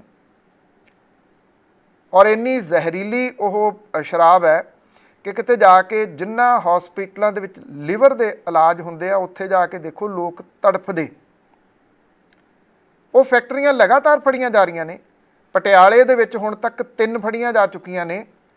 ਬਾਦਲ ਪਿੰਡ ਵਾਲੀ ਫੈਕਟਰੀ ਦਾ ਕੀ ਬਣਿਆ, ਜ਼ਹਿਰੀਲੀ ਸ਼ਰਾਬ ਵਾਲੀ ਦਾ, ਅਜੇ ਤੱਕ ਪੁਲਿਸ ਨੂੰ ਫਰਦ ਨਹੀਂ ਲੱਭ ਰਹੀ। ਹੋ ਸਕਦਾ ਉਹ ਫਰਦ ਕਿਤੇ ਕਿਸੇ ਸਿਆਸੀ ਕੁਰਸੀ ਹੇਠਾਂ ਆ ਗਈ ਹੋਵੇ, ਜਿਵੇਂ ਉਹ ਪ੍ਰਵਾਸੀ ਦਾ ਕਿਸੇ ਦਾ ਪਲਾਟ ਜਿਹੜਾ ਸੀ ਕੋਠੀ ਹੇਠਾਂ ਆ ਗਿਆ ਸੀ, ਉਹ ਲੱਭਦੀ ਨਹੀਂ ਪਈ। ਇਹ ਪਤਾ ਲਾਉਣ ਦੀ ਕੋਸ਼ਿਸ਼ ਪੁਲਿਸ ਕਰ ਰਹੀ ਹੈ ਬਾਦਲ ਵਾਲੀ ਸ਼ਰਾਬ ਦੀ ਫੈਕਟਰੀ ਦਾ, ਕਿ ਉਹ ਜ਼ਮੀਨ ਕਿਹਦੇ ਨਾਂ ਦੇ ਉੱਤੇ ਸੀ ਜਿੱਥੇ ਉਹ ਚੱਲਦੀ ਸੀ, ਜਿਹੜੇ ਬਾਗ ਦੇ ਵਿੱਚ ਇਹ ਚੱਲਦੀ ਸੀ। ਜ਼ਮੀਨ ਤਾਂ ਨਾਂ ਦਾ ਪਤਾ, ਪਰ ਉਹ ਕਹਿੰਦਾ ਮੈਂ ਲੀਜ਼ 'ਤੇ ਦਿੱਤੀ ਹੋਈ ਸੀ, ਕਿਉਂਕਿ ਉਹ ਵੀ ਸਿਆਸਤ ਦੇ ਵਿੱਚ ਟੱਬਰ ਵਾਹਵਾ ਚਰਚਿਤ ਹੈ। ਇਸ ਕਰਕੇ ਹੁਣ ਵੀ ਬਚਾਉਣਾ ਵੀ ਤਾਂ ਹੈ ਨਾ ਕਿਸੇ ਤਰੀਕੇ ਨਾਲ।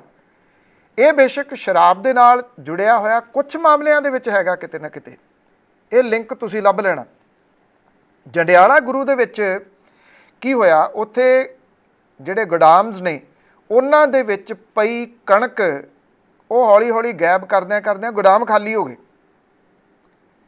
ਅਜੇ ਜਿਹੜੇ ਮੁੱਢਲੇ ਰੂਪ ਦੇ ਵਿੱਚ ਪਤਾ ਲੱਗ ਰਿਹਾ 16 ਕਰੋੜ ਰੁਪਈਏ ਦੀ ਕਣਕ ਇਹਨਾਂ ਗੋਦਾਮ ਦੇ ਵਿੱਚੋਂ ਗਾਇਬ ਕੀਤੀ ਗਈ ਹੈ। ਹੁਣ ਤੁਸੀਂ ਇਹ ਨਾ ਕਹਿਣਾ ਵੀ ਇਹ 16 ਬੰਦੇ ਹੋਣਗੇ ਅਤੇ ਟਰੱਕ ਟਰੁੱਕ ਲਿਆ ਕੇ ਚੁੱਕ ਕੇ ਲੈ ਗਏ ਹੋਣੇ। ਜਿਹੜੇ ਬੰਦੇ ਦਾ ਨਾਂ ਆ ਰਿਹਾ ਉਹ ਇੱਕੋ ਦਾ ਹੀ ਹੈ, ਕਿਉਂਕਿ ਇੱਥੇ ਮਿਹਦੇ ਬਹੁਤ ਕਾਮਯਾਬ ਨੇ। ਇਸੇ ਕਰਕੇ ਕਹਿੰਦੇ ਨਾ ਕਰੋਨਾ ਦਾ ਇੰਪੈਕਟ ਘੱਟ ਹੋਇਆ। ਮਿਹਦੇ ਇੰਨੇ ਸਖਤ ਨੇ, ਬਜਰੀ ਵੀ ਖਾ ਜਾਂਦੇ ਆ, ਲੁੱਕ ਵੀ ਖਾ ਜਾਂਦੇ ਆ, ਇੱਟਾਂ ਮਿੱਟੀ ਸਭ ਖਾ ਜਾਂਦੇ ਆ। ਇਹ ਤਾਂ ਕਣਕ ਹੈ, ਇਹ ਤਾਂ ਖਾਣ ਵਾਲੀ ਚੀਜ਼ ਹੈ। 16 ਕਰੋੜ ਦੀ ਕਣਕ ਜਿਹੜੀ ਆ ਉੱਥੋਂ ਗਾਇਬ ਦੱਸੀ ਜਾਂਦੀ ਹੈ। ਹੋਇਆ ਇਹ ਕਿ ਇਹ ਜਿਹੜੀ ਗਰੀਬਾਂ ਨੂੰ ਵੰਡੀ ਜਾ ਰਹੀ ਹੈ ਇਸ ਵੇਲੇ ਕਣਕ, ਉਹ ਵੰਡੀ ਜਾਣੀ ਸੀ ਅਤੇ ਉਹਦੇ ਵਿੱਚ ਉਹ ਕਣਕ ਵੀ ਸ਼ਾਮਲ ਸੀ ਜਿਹੜੀ ਗਰੀਬਾਂ ਨੂੰ ਵੰਡੀ ਜਾਣੀ ਸੀ। ਗੋਦਾਮ ਖੋਲ੍ਹੇ ਅਤੇ ਖੋਲ੍ਹਣ ਵਾਲੇ ਹੈਰਾਨ ਰਹਿ ਗਏ, ਉਹ ਤਾਂ ਖਾਲੀ ਪਏ ਭਾਂ ਕਰ ਰਹੇ ਆ। ਲੱਭਣਾ ਸ਼ੁਰੂ ਕੀਤਾ ਕਣਕ ਕਿੱਥੇ ਗਈ। ਇੱਕ ਚਰਚਿਤ ਫੂਡ ਇੰਸਪੈਕਟਰ ਆ ਉੱਥੋਂ ਦਾ, ਜਸਦੇਵ ਸਿੰਘ ਉਹਦਾ ਨਾਮ ਹੈ, ਜਸਦੇਵ ਸਿੰਘ। ਤੋ ਉਹਦਾ ਪਤਾ ਲਾਉਣਾ ਸ਼ੁਰੂ ਕੀਤਾ ਵੀ ਉਹ ਕਿੱਥੇ ਆ।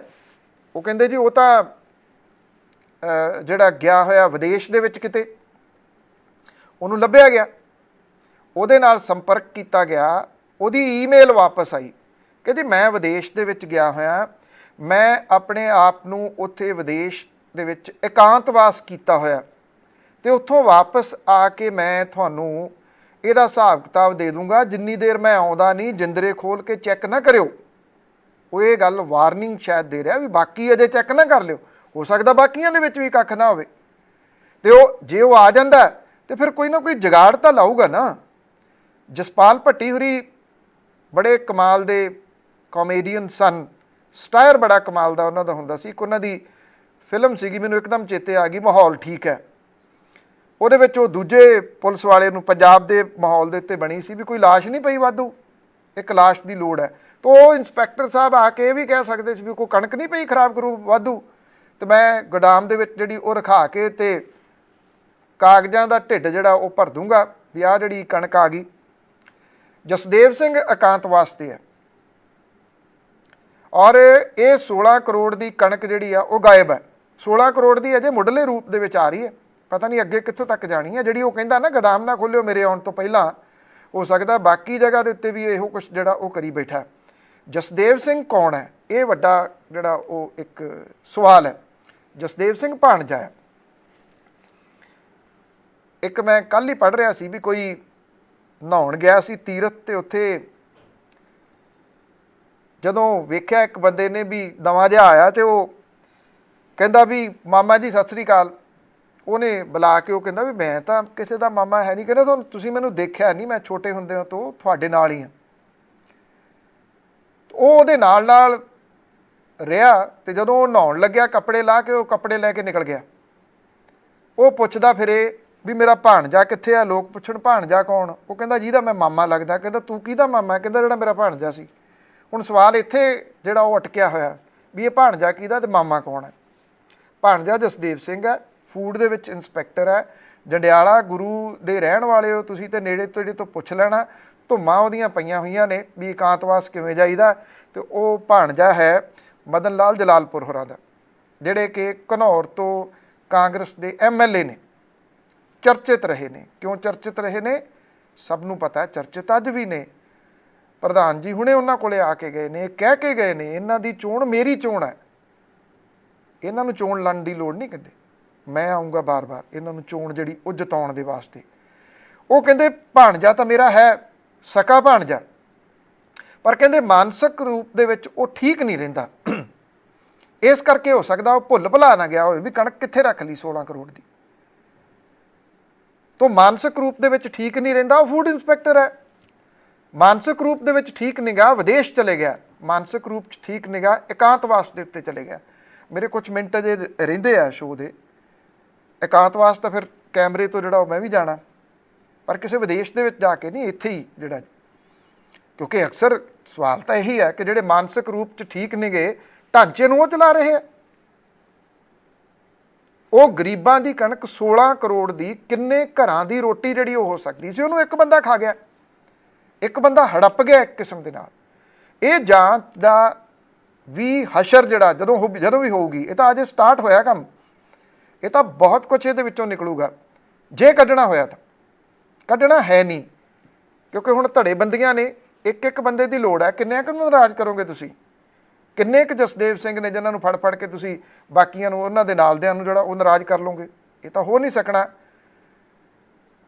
ਜੇ ਇੱਕ ਪ੍ਰਵਾਸੀ ਭਾਰਤੀ ਦਾ ਪਲਾਟ ਨਹੀਂ ਲੱਭਿਆ ਸੀ, ਲੱਭੀ ਤਾਂ ਫਰਦ ਵੀ ਨਹੀਂ ਨਾ ਬਾਦਲ ਪਿੰਡ ਵਾਲੀ ਜਿਹੜੀ ਸ਼ਰਾਬ ਦੀ ਫੈਕਟਰੀ ਫੜੀ ਗਈ, ਤੇ ਲੱਭਣੇ ਗੋਦਾਮ ਵੀ ਨਹੀਂ।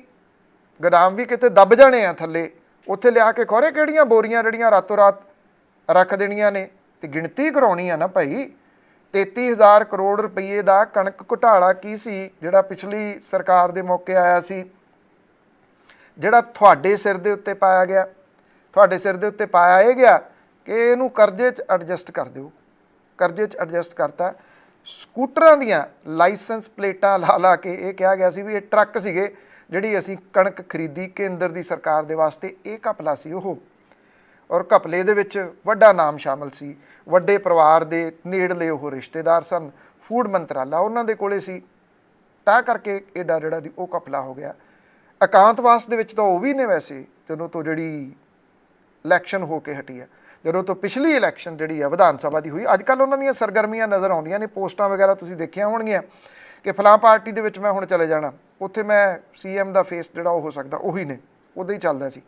ਵੈਸੇ ਵੇਖਿਆ ਜਾਵੇ ਫੇਸ ਤਾਂ ਜਸਦੇਵ ਸਿੰਘ ਨੂੰ ਹੀ ਬਣਾਇਆ ਜਾ ਸਕਦਾ, ਉਹ ਇਸ ਕਰਕੇ ਬਣਾਇਆ ਜਾ ਸਕਦਾ ਕਿ ਜਿਹੜੀਆਂ ਛੋਟੀਆਂ ਮੋਟੀਆਂ ਰਿਕੁਆਇਰਮੈਂਟਸ ਹੁੰਦੀਆਂ ਨੇ ਉਹ ਤਾਂ ਫੁੱਲਫਿਲ ਕਰ ਰਿਹਾ। ਉਹ ਗੋਦਾਮ ਖਾ ਜਾਣ ਵਾਲੇ 16 ਕਰੋੜ ਰੁਪਈਆ ਖਾ ਕੇ ਢਕਾਰ ਨਾ ਮਾਰਨ ਵਾਲੇ, ਚੁੱਪ ਕਰਕੇ ਵਿਦੇਸ਼ ਭੱਜ ਜਾਣ ਵਾਲੇ ਅਤੇ ਉੱਥੇ ਜਾ ਕੇ ਇਕਾਂਤਵਾਸ ਹੋ ਜਾਣ ਵਾਲੇ, ਮਾਨਸਿਕ ਰੂਪ ਦੇ ਵਿੱਚ ਤੁਸੀਂ ਆਪ ਸੋਚੋ ਤੰਦਰੁਸਤ ਹੋ ਸਕਦੇ ਆ ਜਾਂ ਬਿਮਾਰ, ਜਾਂ ਪੰਜਾਬੀਆਂ ਨੂੰ ਮਾਨਸਿਕ ਰੂਪ ਦੇ ਵਿੱਚ ਇੰਨਾ ਕੁ ਬਿਮਾਰ ਕਰ ਦਿੱਤਾ ਗਿਆ, ਗੱਲ ਕਰਨ ਜੋਗੇ ਨਾ ਰਹਿਣ, ਸਵਾਲ ਕਰਨ ਜੋਗੇ ਨਾ ਰਹਿਣ, ਸਿਰਫ ਜਿੰਦਾਬਾਦ ਮੁਰਦਾਬਾਦ ਕਰਦੇ ਰਹਿਣ। ਇੱਕ ਹੋਰ ਸੁਣੋ, ਇੱਕ ਪਿੰਡ ਕਾਗਜ਼ਾਂ ਦੇ ਵਿੱਚ ਪੂਰਨ ਸਿੰਘ ਲੱਭਦਾ ਫਿਰਦਾ। ਪੂਰਨ ਸਿੰਘ ਨੂੰ ਇੱਕ ਹਾਈ ਕੋਰਟ ਦੇ ਵਿੱਚ ਵਕੀਲ ਨੇ, ਮੇਰੇ ਉਹ ਸਰਨਾਵੀਏ ਨੇ ਬਲਤੇਜ ਸਿੰਘ ਸਿੱਧੂ, ਉਹਨਾਂ ਦੀ ਲੋੜ ਪੈ ਗਈ। ਲੋੜ ਇਸ ਕਰਕੇ ਪੈ ਗਈ ਕਿ ਜਿੱਥੋਂ RTI ਪਾ ਕੇ ਜਾਣਕਾਰੀ ਕਢਾ ਰਹੇ ਆ ਉਹ ਲੜ ਪੱਲਾ ਨਹੀਂ ਫੜਾ ਰਹੇ। ਪਿੰਡ ਨੂਰਮਹਿਲ ਦੇ ਨੇੜੇ ਆ, ਕਾਗਜ਼ਾਂ ਦੇ ਵਿੱਚ ਪਿੰਡ ਹੈਗਾ ਪਰ ਕਾਗਜ਼ਾਂ 'ਚ ਹੈ ਨਹੀਂ ਗਾ। ਜਿਹੜਾ ਇਹ ਪਿੰਡ ਹੈ ਇੱਥੇ ਉਹਨੂੰ ਗ੍ਰਾਂਟਾਂ ਜਾਰੀ ਹੋਈਆਂ ਨੇ 2018, 2019, 2020, 2021, 13ਵੇਂ ਤੇ 14ਵੇਂ ਵਿੱਤ ਕਮਿਸ਼ਨ ਦੇ ਵਿੱਚੋਂ ਉਹਨੂੰ ਗ੍ਰਾਂਟਾਂ ਜਾਰੀ ਹੋਈਆਂ ਨੇ ਪਿੰਡ ਨੂੰ। ਔਰ ਉਸ ਪਿੰਡ ਦੇ ਬਾਰੇ ਦੇ ਵਿੱਚ ਜਦੋਂ ਉਹਨੇ ਜਾਣਕਾਰੀ ਕੱਢਣੀ ਸ਼ੁਰੂ ਕੀਤੀ ਤਾਂ ਉਹਨੂੰ ਇਹ ਨਹੀਂ ਦੱਸਿਆ ਜਾ ਰਿਹਾ ਵੀ ਕਿੰਨੀ ਜ਼ਮੀਨ ਹੈ ਉਸ ਪਿੰਡ ਦੀ ਅਤੇ ਕਿਹੜੇ ਨੰਬਰ ਨੇ ਉਸ ਪਿੰਡ ਦੀ ਜ਼ਮੀਨ ਦੇ। ਉਹ RTI ਨਹੀਂ ਦਿੱਤੀ ਜਾ ਰਹੀ। ਹੁਣ ਉਹਨੇ ਹਾਈ ਕੋਰਟ ਦਾ ਸਹਾਰਾ ਲਿਆ। ਹਾਈ ਕੋਰਟ ਨੇ ਨੋਟਿਸ ਜਿਹੜਾ ਜਾਰੀ ਕਰਤਾ, ਦੱਸੋ ਵੀ ਇਸ ਪਿੰਡ ਦੀ ਕਿੰਨੀ ਜ਼ਮੀਨ ਹੈ। ਪਿੰਡ ਦਾ ਜਿਹੜਾ ਰਿਕਾਰਡ ਕਾਗਜ਼ਾਂ 'ਚ ਬੋਲਦਾ ਉਹ ਕਹਿੰਦਾ ਕਿ ਉੱਥੇ 59 ਘਰ ਹੈਗੇ ਨੇ, 59। ਔਰ ਇਹਨਾਂ 59 ਘਰਾਂ ਦੇ ਵਿੱਚੋਂ ਕਿੰਨਾ ਲੱਕੀ ਪਿੰਡ ਹੈ ਕਿ 39 ਲੋਕ ਨੇ ਜਿਨ੍ਹਾਂ ਨੂੰ ਨਰੇਗਾ ਦੇ ਵਿੱਚ ਕੰਮ ਮਿਲਿਆ ਹੋਇਆ। ਜਿਹੜੀ ਘਰ ਨੌਕਰੀ ਵਾਲਾ ਸ਼ਾਇਦ ਉਹ ਇੱਥੇ ਇਹਦੇ ਉੱਤੇ ਇਹ ਇੱਕ ਮਾਡਲ ਪਿੰਡ ਹੋ ਸਕਦਾ। 59 ਘਰ ਨੇ, 39 ਬੰਦੇ ਨੌਕਰੀ ਲਈ ਬੈਠੇ ਆ ਔਰ ਉਹਨਾਂ ਨੂੰ ਜਿਹੜੀ ਤਨਖਾਹ ਜਾਰੀ ਹੋਈ ਆ ਉਹ ਵੀ ਹੋਈ ਆ 3.5 ਲੱਖ ਰੁਪਏ ਦੇ ਕਰੀਬ ਹੁਣ ਤੱਕ ਨਰੇਗਾ ਦੇ ਰੂਪ ਦੇ ਵਿੱਚ। ਜਿਹੜੀ ਇਹ ਨਰੇਗਾ ਦੀ ਤਨਖਾਹ ਆ ਅਕਾਊਂਟਾਂ ਦੇ ਵਿੱਚ ਆਉਂਦੀ ਆ ਅਤੇ ਗ੍ਰਾਂਟਾਂ ਵੀ ਅਕਾਊਂਟਾਂ 'ਚ ਜਾਂਦੀਆਂ ਨੇ, ਅਕਾਊਂਟ ਬੈਂਕਾਂ 'ਚ ਖੁੱਲ੍ਹਦੇ ਆ, ਇਹ ਤਾਂ ਸਭ ਨੂੰ ਪਤਾ। ਹੁਣ ਦੱਸਣਾ ਜਿਹੜਾ ਇਹ ਹੋਊਗਾ ਕਿ ਇਹ ਜਿਹੜਾ ਦਿਵਿਆ ਨਗਰ ਆ ਉਹ ਕਿੱਥੇ ਆ। ਚੇਤੇ ਆ ਗਿਆ ਥੋੜ੍ਹਾ ਜਿਹਾ ਤੁਹਾਨੂੰ, ਜੇ ਆ ਗਿਆ ਹੋਵੇ ਜਦੋਂ ਨੂਰਮਹਿਲ ਦਾ ਨਾਮ ਲਿਆ ਸੀ, ਫਰਿੱਜ, ਬਾਬਾ, ਬੜਾ ਕੁਛ ਜਿਹੜਾ ਨਹੀਂ ਉੱਥੇ ਕਿਤੇ ਆ ਨੇੜੇ ਤੇੜੇ। ਇਹ ਵੀ ਲੱਗਦਾ ਕਿ ਪਤਾ ਹੋ ਸਕਦਾ ਜੇ ਹੁਣ ਹਾਈ ਕੋਰਟ ਦੇ ਵਿੱਚ ਉਹਨੇ ਦਖਲ ਦਿੱਤਾ। ਪੂਰਨ ਸਿੰਘ ਹੋਰਾਂ ਦੀ ਮਿਹਨਤ ਹੈ, ਪੂਰਨ ਸਿੰਘ ਹੋਰਾਂ ਦੇ ਇਹ ਕੋਲੰਬਸ ਦੇ ਅਮਰੀਕਾ ਲੱਭਣ ਜਿੰਨੀ ਮਿਹਨਤ ਉਹਨਾਂ ਨੂੰ ਕਰਨੀ ਪਊਗੀ ਵੀ ਕਿਸੇ ਡੇਰੇ ਡੂਰੇ ਦੇ ਥੱਲੇ ਨਾ ਆ ਗਿਆ ਹੋਵੇ। ਪਿੰਡ ਹੈਗਾ ਉੱਥੇ ਕਾਗਜ਼ਾਂ ਦੇ ਵਿੱਚ, ਲੋਕ ਕੰਮ ਕਰ ਰਹੇ ਆ, ਉੱਥੇ ਘਰ ਨੇ। ਜਿਹੜਾ PSPCL ਹੈ ਉਹ ਇਹ ਕਹਿੰਦਾ ਕਿ ਜੀ ਉੱਥੇ ਤਾਂ ਮੀਟਰ ਹੈ ਨਹੀਂ ਕਿਸੇ ਦੇ ਨਾਂ ਨੂੰ, ਇਹੋ ਜਿਹਾ ਪਿੰਡ ਹੀ ਨਹੀਂ ਹੈਗਾ ਜਿੱਥੇ ਮੀਟਰ ਲੱਗਿਆ ਹੋਵੇ, ਨਾ ਉੱਥੇ ਕੋਈ ਟਰਾਂਸਫਾਰਮਰ ਹੈ। ਇਹ ਭਲਾ ਹੋ ਸਕਦਾ ਕਿ ਐਡਾ ਵਧੀਆ ਪਿੰਡ ਦਾ ਨਾਮ ਹੋਵੇ ਅਤੇ ਉਹ ਬਿਜਲੀ ਤੋਂ ਸੱਖਣਾ ਹੋਵੇ, ਉੱਥੇ ਕਿਸੇ ਕੋਲ ਬਿਜਲੀ ਦਾ ਕਨੈਕਸ਼ਨ ਨਾ ਹੋਵੇ, ਉੱਥੇ ਮੀਟਰ ਹੀ ਨਾ ਲੱਗਿਆ ਹੋਵੇ, ਉੱਥੇ ਕੋਈ ਟਰਾਂਸਫਾਰਮਰ ਨਾ ਲੱਗਿਆ ਹੋਵੇ। ਪਰ ਗੱਲ ਆਪਾਂ ਜਿੱਥੋਂ ਉਹ ਸ਼ੁਰੂ ਕਰਦੇ ਸੀ ਵੀ ਅਕਸਰ ਇਹ ਹੁੰਦਾ ਕਿ ਜਿਹੜੀਆਂ ਇੱਦਾਂ ਦੀਆਂ ਛੋਟੀਆਂ ਮੋਟੀਆਂ ਚੀਜ਼ਾਂ ਨੇ, ਪਿੰਡ ਪੁੰਡ ਨੇ, ਉਹ ਕਈ ਵਾਰੀ ਆ ਜਾਂਦੇ ਡੇਰਿਆਂ ਡੂਰਿਆਂ ਦੇ ਥੱਲੇ, ਉਹ ਫਿਰ ਲੱਭਦੇ ਨੇਗੇ ਕਾਗਜ਼ਾਂ ਦੇ ਵਿੱਚ। ਉਹਦਾ ਸਰਪੰਚ ਕੌਣ ਹੈ ਜਿਹੜਾ ਗ੍ਰਾਂਟਾਂ ਚੁੱਕ ਰਿਹਾ, ਔਰ ਉਹ ਕਿਹੜੇ ਅਕਾਊਂਟ ਦੇ ਵਿੱਚ ਜਿਹੜੀ ਆ ਉਹ ਗ੍ਰਾਂਟ ਜਾ ਰਹੀ ਹੈ ਨਾ ਅਜੀਬੋ ਗਰੀਬ ਸਾਰੀਆਂ ਦੀਆਂ ਸਾਰੀਆਂ ਗੱਲਾਂ। ਨਾ ਗੋਦਾਮ ਲੱਭ ਰਹੇ ਨੇ, ਨਾ ਕਣਕ ਲੱਭ ਰਹੀ ਹੈ, ਨਾ ਪਿੰਡ ਲੱਭ ਰਿਹਾ ਕਿ ਉਹ ਪਿੰਡ ਜਿਹੜਾ ਉਹ ਕਿੱਥੇ ਗਿਆ। ਇੱਕ ਬੜਾ ਭਾਵਕ ਗੀਤ ਕਰਮਜੀਤ ਅਨਮੋਲ ਹੋਰਾਂ ਨੇ ਗਾਇਆ ਸੀਗਾ, ਕੋਈ ਲੈ ਸਕਦਾ ਤਾਂ ਲੈ ਲਓ ਜੀ, ਮੇਰਾ ਸਾਰਾ ਪਿੰਡ ਵਿਕਾਊ ਹੈ। ਇਹ ਉਹੋ ਜਿਹਾ ਪਿੰਡ ਵੀ ਨਹੀਂ ਹੋਣਾ ਵੀ ਜਿਹੜਾ ਵਿਕਾਊ ਲਾਇਆ ਜਾ ਸਕੇ, ਕਿਉਂਕਿ ਵਿਕਾਊ ਤਾਂ ਉਹ ਹੁੰਦਾ ਨਾ ਜਿਹਦੇ ਉੱਤੇ ਬਹੁਤ ਕਰਜ਼ਾ ਹੋਵੇ, ਅਤੇ ਇਹ 'ਤੇ ਕਰਜ਼ਾ ਕਾਹਦਾ, ਉਹ ਤਾਂ ਆਰਾਮ ਨਾਲ ਗ੍ਰਾਂਟਾਂ ਵੀ ਚੁੱਕ ਰਿਹਾ। 59 ਪਿੰਡਾਂ ਦੇ ਵਿੱਚੋਂ 39 ਲੋਕ ਇਕੱਲੇ ਨਰੇਗਾ ਦੇ ਵਿੱਚ ਹੀ ਕੰਮ ਕਰੀ ਜਾਂਦੇ ਆ, ਅਤੇ ਜ਼ਰੂਰ ਕੋਈ ਤਹਿਸੀਲਦਾਰ ਵੀ ਲੱਗਿਆ ਹੋਊਗਾ, ਕਿਸੇ ਨਾ ਕਿਸੇ ਨੂੰ ਪੁਲਿਸ 'ਚ ਨੌਕਰੀ ਵੀ ਦਿੱਤੀ ਹੋਊਗੀ, ਕਿਉਂਕਿ ਘਰ ਨੌਕਰੀ ਆ ਨਾ। ਜਿਹੜੇ ਰਹਿੰਦੇ ਨੇ ਉਹ ਤਾਂ ਹੋ ਸਕਦਾ ਕਿ ਨਾ ਇੱਦਾਂ ਦੇ ਹੋਣ ਕਿ ਉਹਨਾਂ ਨੂੰ ਇਹ ਨੌਕਰੀਆਂ ਜਿਹੜੀਆਂ ਉਹ ਨਾ ਮਿਲੀਆਂ ਹੋਣ, ਕਿੰਨਾ ਖੁਸ਼ਹਾਲ ਪਿੰਡ ਹੋਊਗਾ, ਕਿਉਂਕਿ ਜਿਹੜੇ ਇਹਨੂੰ ਲੱਭਣ ਦੇ ਵਾਸਤੇ ਲੱਗੇ ਹੋਏ ਆ, ਉਮੀਦ ਹੈ ਇਸ ਗੱਲ ਦੀ ਕਿ ਉਹ ਲੱਭ ਲੈਣਗੇ ਤੇ ਇਹ ਇੱਕ ਮਾਡਲ ਪਿੰਡ ਦੇ ਰੂਪ ਦੇ ਵਿੱਚ ਪ੍ਰਚਾਰਿਆ ਜਾਊਗਾ। ਜਦੋਂ ਲੱਭ ਗਿਆ ਮੈਂ ਜ਼ਰੂਰ ਜਾਊਂਗਾ ਜੀ ਉਹਨੂੰ ਦੇਖਣ ਦੇ ਵਾਸਤੇ, ਇਹ ਕਿ ਕਿਵੇਂ ਉਸਰਿਆ ਹੋਊਗਾ ਇਹ ਪਿੰਡ, ਉਹਦੀਆਂ ਗਲੀਆਂ ਕਿਸ ਤਰ੍ਹਾਂ ਦੀਆਂ ਹੋਣਗੀਆਂ, ਉਸ ਪਿੰਡ ਦੇ ਵਿੱਚ ਰਹਿਣ ਵਾਲੇ ਲੋਕ ਕਿਸ ਤਰ੍ਹਾਂ ਦੇ ਹੋਣਗੇ, ਕਿੰਨੀਆਂ ਸਹੂਲਤਾਂ ਦੇ ਨਾਲ ਲੈਸ ਇਹ ਪਿੰਡ ਹੋਊਗਾ, ਉਹਨੂੰ ਜ਼ਰੂਰ ਜਿਹੜਾ ਜੀ ਉਹ ਦੇਖਣ ਦੇ ਵਾਸਤੇ ਜਾਵਾਂਗੇ ਕਿ ਕੈਸਾ ਹੈ ਇਹ ਜਿਹੜਾ ਉਹ ਪਿੰਡ। ਕੁਛ ਗੱਲ ਇੱਕ ਵਾਰੀ ਫਿਰ ਖਿਡਾਰੀਆਂ ਦੇ ਉੱਤੇ ਜਿਹੜੀ ਉਹ ਕਰ ਲਈਏ। ਅੱਜ ਖਿਡਾਰੀਆਂ ਨੇ ਕੁਝ ਚੰਗਾ ਕਰ ਵਿਖਾਇਆ, ਖਾਸ ਤੌਰ ਦੇ ਉੱਤੇ ਹਾਕੀ ਦੇ ਵਿੱਚ ਕੁੜੀਆਂ ਤੇ ਮੁੰਡਿਆਂ ਨੇ, ਤੇ ਇੱਕ ਦੌੜ ਤੇ ਹੋੜ ਲੱਗ ਗਈ ਉਹਦੇ ਉੱਤੇ ਸਿਆਸਤ ਕਰਨ ਦੇ ਵਾਸਤੇ। ਜਿਨ੍ਹਾਂ ਨੇ ਹਾਕੀ ਦੇ ਮਾੜੇ ਸਮੇਂ ਦੇ ਵਿੱਚ ਉਹਦੀ ਬਾਂਹ ਨਹੀਂ ਫੜੀ, ਉਹਨੂੰ ਲੰਗੜਾ ਘੋੜਾ ਕਹਿੰਦੇ ਰਹੇ, ਅੱਜ ਉਹਨਾਂ ਨੂੰ ਲੱਗਦਾ ਕਿ ਲੰਗੜਾ ਘੋੜਾ ਤਾਂ ਬਹੁਤ ਤੇਜ਼ ਦੌੜਿਆ, ਇਹ ਤਾਂ ਆਮ ਘਰਾਂ ਦੇ ਮੁੰਡੇ ਕੁੜੀਆਂ ਨੇ ਜਿਹੜਾ ਪਾਸਾ ਹੀ ਪਲਟ ਕੇ ਰੱਖ ਦਿੱਤਾ। ਓਲੰਪਿਕ ਵਿਸ਼ਵ ਦਾ ਇੱਕ ਬਹੁਤ ਵੱਡਾ ਈਵੈਂਟ ਹੈ ਜਿਹਦੇ ਵਿੱਚ ਵਿਸ਼ਵ ਦੇ ਸਾਰੇ ਮੁਲਕ ਜਿਹੜੇ ਨੇ ਉਹ ਆਪਣੀ ਬਿਹਤਰੀਨ ਕਰੀਮ ਚੁਣ ਕੇ ਭੇਜਦੇ ਆ ਤੇ ਉਹੀ ਜਿਹੜੇ ਉਹ ਭਿੜਦੇ ਨੇ। ਖੇਡ ਭਾਵਨਾ ਕੈਸੀ ਕਿ ਜੇ ਤੁਸੀਂ ਕੱਲ੍ਹ ਦੀਆਂ ਤਸਵੀਰਾਂ ਦੇਖੀਆਂ, ਜਦੋਂ ਭਾਰਤੀ ਕੁੜੀਆਂ ਹਾਕੀ ਦਾ ਮੈਚ ਹਾਰ ਗਈਆਂ ਕਾਂਸੀ ਵਾਲਾ, ਉਹ ਭਾਵਕ ਹੋ ਕੇ ਜ਼ਮੀਨ ਤੇ ਬਹਿ ਗਈਆਂ। ਉਹਨਾਂ ਨੂੰ ਹੌਸਲਾ ਦੇਣ ਦੇ ਵਾਸਤੇ ਉਹਨਾਂ ਦੀ ਖੇਡ ਭਾਵਨਾ ਔਰ ਜਿਵੇਂ ਉਹ ਜੁਝਾਰੂ ਰੂਪ ਦੇ ਵਿੱਚ ਲੜੀਆਂ ਇੱਕ ਗੋਲ ਦੇ ਵਾਸਤੇ, ਜਿੰਨੇ ਹਮਲੇ ਉਹਨਾਂ ਨੇ ਕੀਤੇ, ਉਹਨੂੰ ਐਪਰੀਸ਼ੀਏਟ ਕਰਨ ਦੇ ਵਾਸਤੇ ਗ੍ਰੇਟ ਬ੍ਰਿਟਨ ਦੀਆਂ ਜਿਹੜੀਆਂ ਲੜਕੀਆਂ ਸੀ ਉਹਨਾਂ ਨੇ ਖੜੀਆਂ ਹੋ ਕੇ ਤਾੜੀਆਂ ਮਾਰੀਆਂ ਉਹਨਾਂ ਦੇ ਵਾਸਤੇ। ਇਹਨੂੰ ਕਹਿੰਦੇ ਖੇਡ ਭਾਵਨਾ, ਕਿ ਅਸੀਂ ਕੋਈ ਦੁਸ਼ਮਣ ਦੇ ਤੌਰ ਦੇ ਉੱਤੇ ਥੋੜ੍ਹੀ ਲੜੇ ਹਾਂ, ਖਿਡਾਰੀ ਸੀ। ਇਹ ਖੇਡ ਭਾਵਨਾ ਰਾਜਨੀਤਿਕਾਂ 'ਚ ਨਹੀਂ ਹੁੰਦੀ। ਇੱਥੇ ਦੇਖਿਆ ਇਹ ਗਿਆ ਕਿ ਹੁਣ ਇੱਥੋਂ ਸਿਆਸਤ ਜਿਹੜੀ ਉਹ ਕਿਵੇਂ ਹੋਵੇ। ਸਿਆਸਤ ਹੋਵੇ ਫਿਰ ਜੁਗਾੜ ਤਾਂ ਲੱਭ ਲੈਂਦੇ ਆ ਨਾ, ਜੁਗਾੜੂ ਨੇ ਇਕਾਂਤਵਾਸ ਜਾਣ ਦੀ ਲੋੜ ਥੋੜ੍ਹੀ ਆ, ਉੱਥੇ ਬੈਠਿਆਂ ਨੇ ਲੱਭ ਲੈਣਾ।